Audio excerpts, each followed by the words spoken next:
বন্ধুরা, আইপিএল 2026-এর এই high voltage রোমাঞ্চকর এবং শ্বাসরুদ্ধকর ম্যাচে দেখা গেল এক বিশাল বড় অঘটন, যেখানে এই সিজনই প্রায় অজেয় বলে মনে হওয়া পাঞ্জাব কিংসের দুর্দান্ত বিজয়রথ শেষ পর্যন্ত মুল্লানপুরের মাঠে থামিয়ে দিল রাজস্থান রয়্যালস। 222 রানের বিশাল স্কোর দাঁড় করালেও পাঞ্জাব কিংসকে এই সিজনে তাদের প্রথম এবং সবচেয়ে বেদনাদায়ক হারের মুখোমুখি হতে হয়েছে। টানা 6 ম্যাচ জয়ের পর নিজেদের অষ্টম ম্যাচে এসে এমন হার শুধু তাদের জয়ের ধারা ভাঙেনি, বরং পুরো দলকে বড়সড় সতর্কবার্তাও দিয়ে গেল। তবে ম্যাচ শেষে পাঞ্জাব কিংসের অধিনায়ক শ্রেয়াস আইয়ার যখন প্রেস কনফারেন্সে আসেন, তখন তার মুখের হতাশাই বলে দিচ্ছিল এই হার শুধুই একটি পরাজয় নয়, বরং দলের জন্য বড় শিক্ষা। তাই আজকের এই অত্যন্ত বিশেষ ভিডিওতে আপনাদের শোনাবো শ্রেয়াস আইয়ারের সেই সৎ স্বীকারোক্তির সম্পূর্ণ ভিডিও। তাই ভিডিওটি শেষ পর্যন্ত অবশ্যই দেখবেন। তবে তার আগে আপনাদের কি মনে হয়, পাঞ্জাব কিংসের এই হারের জন্য সবচেয়ে বেশি দায়ী তাদের বোলাররা নাকি রাজস্থান রয়্যালসের বিস্ফোরক ব্যাটিং? আপনার মতামত অবশ্যই কমেন্টে নিচে কমেন্ট বক্সে জানাতে ভুলবেন না। বন্ধুরা, পাঞ্জাব কিংস এবং রাজস্থান রয়্যালসের মধ্যে আইপিএল 2026-এর 40তম ম্যাচে যা দেখা গেল তা সত্যি ক্রিকেট প্রেমীদের জন্য ছিল একেবারে রোমাঞ্চ, নাটক আর আবেগে ভরা একটি সুপারহিট লড়াই। এই ম্যাচে প্রথমে ব্যাট করতে নেমে পাঞ্জাব কিংস দুর্দান্ত ব্যাটিং প্রদর্শন করে নির্ধারিত 20 ওভারে বিশাল 222 রানের পাহাড় সম স্কোর দাঁড় করায়। পাঞ্জাবের হয়ে সবচেয়ে বড় অবদান রাখেন প্রভু সিমরন সিং, যিনি অসাধারণ 59 রানের একটি বিস্ফোরক ইনিংস খেলেন এবং রাজস্থানের বোলারদের ওপর শুরু থেকেই চাপ তৈরি করেন। তার পাশাপাশি কোপার কনলিও গুরুত্বপূর্ণ 30 রান যোগ করে দলকে আরও শক্তিশালী জায়গায় পৌঁছে দেন। পাঞ্জাবের ব্যাটাররা শুরু থেকেই আক্রমণাত্মক মুডে ছিল, আর সেই কারণেই রাজস্থান রয়্যালসের সামনে জয়ের জন্য 223 রানের বিশাল লক্ষ্য দাঁড়ায়। কিন্তু এত বড় টার্গেট তাড়া করতে নেমে রাজস্থান রয়্যালসের শুরুটা যদিও একেবারে খারাপ ছিল না, তবুও মাঝপথে গিয়ে তাদের ইনিংস পুরোপুরি চাপে পড়ে যায়।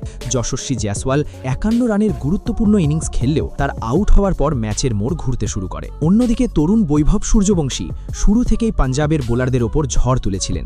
মাত্র 16 বলেই 43 রানের বিধ্বংসী ইনিংস খেলে তিনি ম্যাচকে রাজস্থানের দিকে টেনে আনছিলেন। তার ব্যাট থেকে বেরোনো বাউন্ডারি আর বড় শট দেখে মনে হচ্ছিল ম্যাচ খুব সহজেই রাজস্থান জিতে যাবে। কিন্তু তার উইকেট পড়তেই রাজস্থানের ব্যাটিং লাইন আপ হঠাৎ করেই নড়বড়ে হয়ে যায়। ধ্রুব জুরেল ব্যর্থ, রিয়ান পরাগও প্রত্যাশা পূরণ করতে পারেননি। ফলে একসময় ম্যাচ পুরোপুরি পাঞ্জাব কিংসের নিয়ন্ত্রণেই চলে যাচ্ছে বলেই মনে হচ্ছিল। কিন্তু ক্রিকেটের শেষ বল না হওয়া পর্যন্ত কিছুই নিশ্চিত নয়, আর সেটাই প্রমাণ করলেন ডোনোভান ফেরেইরা এবং শুভম দুবে।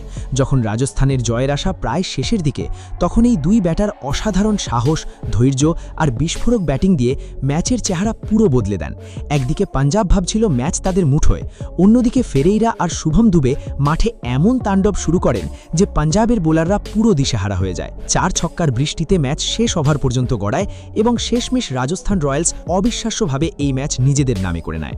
এই জয়ের মাধ্যমে রাজস্থান রয়্যালস শুধু একটি ম্যাচ জয়নি, বরং এই মরশুমে প্রথমবার পাঞ্জাব কিংসকে হারিয়ে বড় বার্তাও দিয়ে দিল। এই হারের পর পাঞ্জাব কিংসের অধিনায়ক শ্রেয়াস আইয়ার যে বক্তব্য দিয়েছেন তা সত্যি কোটি কোটি ক্রিকেট ভক্তের হৃদয় ছুঁয়ে গেছে।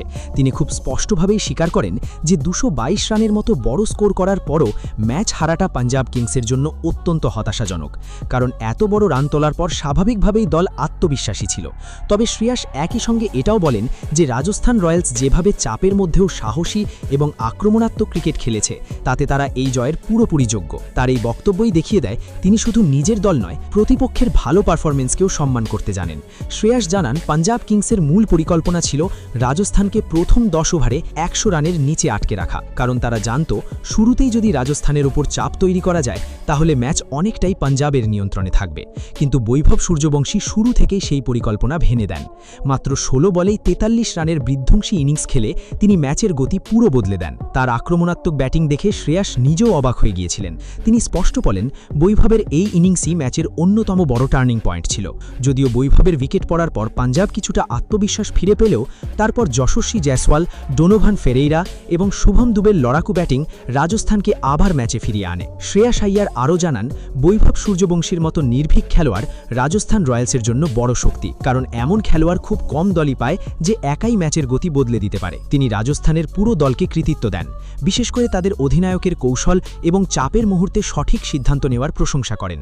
একই সঙ্গে তিনি জানান, প্রীতি জিন্টা দলকে স্পষ্ট বলেছিলেন যে এই ম্যাচ জিততেই হবে, কিন্তু ক্রিকেটে সব দিন পরিকল্পনা সফল হয় না।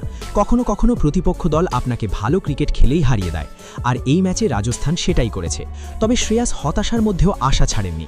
তিনি প্রতিশ্রুতি দেন যে পাঞ্জাব কিংস এই হার থেকে শিক্ষা নেবে, নিজেদের ভুল সূত্রে আরও শক্ত চূড়ান্তভাবে ফিরে আসবে। তার মতে এই হার দলকে আরও ভালো হওয়ার সুযোগ করে দেবে এবং আগামী ম্যাচগুলোতে পাঞ্জাব আরও বেশি আগ্রাসন নিয়ে মাঠে নামবে। বন্ধুরা, এখন সবচেয়ে বড় প্রশ্ন, শ্রেয়াস আইয়ার যেভাবে হার মেনেও বৈভব সূর্যবংশী এবং রাজস্থান রয়্যালসের প্রশংসা করলেন, এটা কি একজন সত্যিকারের অধিনায়কের পরিচয় নয়?